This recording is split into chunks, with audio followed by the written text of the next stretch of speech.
Hey guys, let's curl some hair while I get ready for dinner. And while we're doing that, I will give you some updates on my brother's case. Okay, so I didn't do a video last week. I just couldn't find the time to do it. So we'll talk about the prosecution phone call from 2 weeks ago. So the prosecutor called me and told me that he seems to think that we are going to have a grand jury together to process my brother's case in January. Okay, so hold up, Sparkles. The Indiana investigator told me that it's going to be a minimum of 6 months before the pew-pew, the cell phone, and the ballistics lab is complete. A minimum of 6 months. So we could be 6 months, it could be a year. Well, the prosecutor called me to tell me that the phones have been downloaded, but that's it. And then he proceeds to explain to me that he does not have the autopsy report or my brother's toxicology report. Okay, fine. So he seems to think this is going to go to grand jury in 3 months. Hold up, Sparkles here. So I asked him, I said, how is that possible when Indiana State Police told me that it's going to be a minimum of 6 months before the products are going to be processed? That isn't processed and police report. That is just processed. So how is that going to go to grand jury? It's not. It doesn't make sense to me. So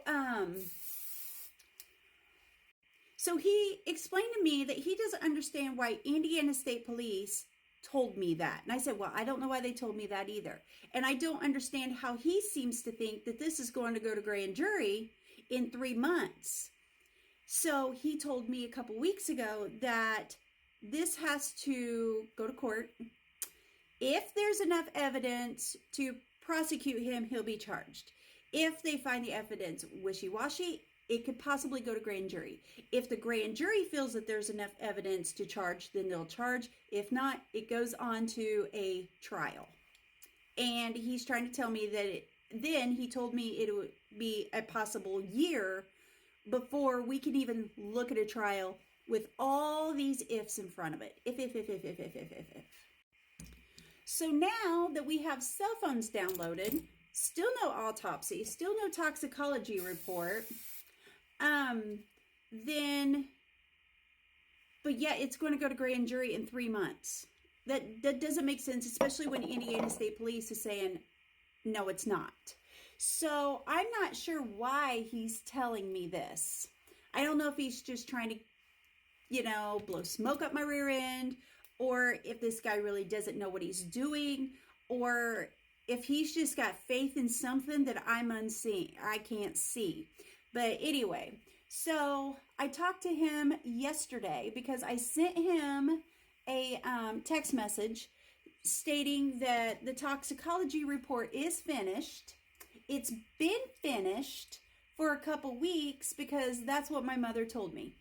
And because she's been trying to get the coroner's office to finish the death certificate so she can finish doing things for my brother's estate. Okay, and then so the prosecutor yesterday told me that the autopsy comes first and the toxicology report, it trails a few weeks behind because there's a lot more to the toxicology report than the autopsy. Okay, fine. Well, I talked to Mom yesterday and said, hey, I talked to prosecutor, told her exactly what he said, and she goes, oh yeah, the autopsy's been done for several weeks. And I said, then why doesn't the prosecutor and Indiana State Police have those reports? Because they need those reports to finish the state police report, and the prosecutor needs those reports to possibly charge the murderer, okay? because there's not enough evidence to charge the schmurder, because even though we have a confession and we have a pew-pew, that's not enough evidence to charge.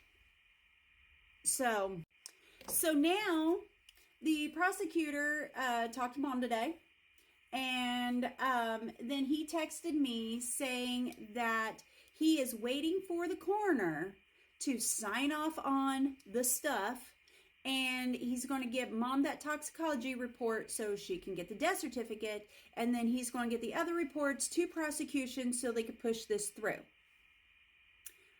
Okay, my mom talked to the Vermilion County coroner the other day, and he was supposed to have this done last week so she could start the process of my brother's estate this week. So meanwhile, this has been a complete chaos, cluster, bumble, blah, but yet it's going to go to grand jury in 3 months.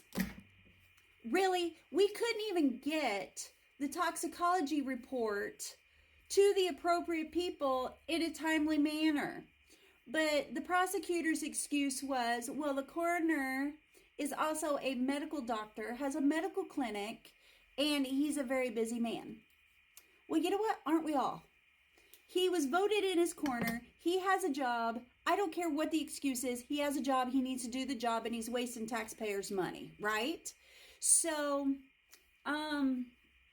that's the update on how corrupt, or, you know, how things move in the Indiana judicial system. Like, it is ridiculous. So anyway, I'm using Kenra 30. I'm going to set my curls. They've cooled, and let's brush them out. So I guess while I'm waiting on prosecution to do what they gotta do, I'm still looking for a journalist that would love this case. I did learn that there's no type of lawyers that take these cases. Lawyers only defend the criminal, and they don't advocate for the victim's family. So that is also something that I've learned through this journey these last 2 weeks, because it's just been a crazy whirlwind. But thank you guys for listening, and I will try to update you a lot sooner. Thanks. Have a great day. Bye.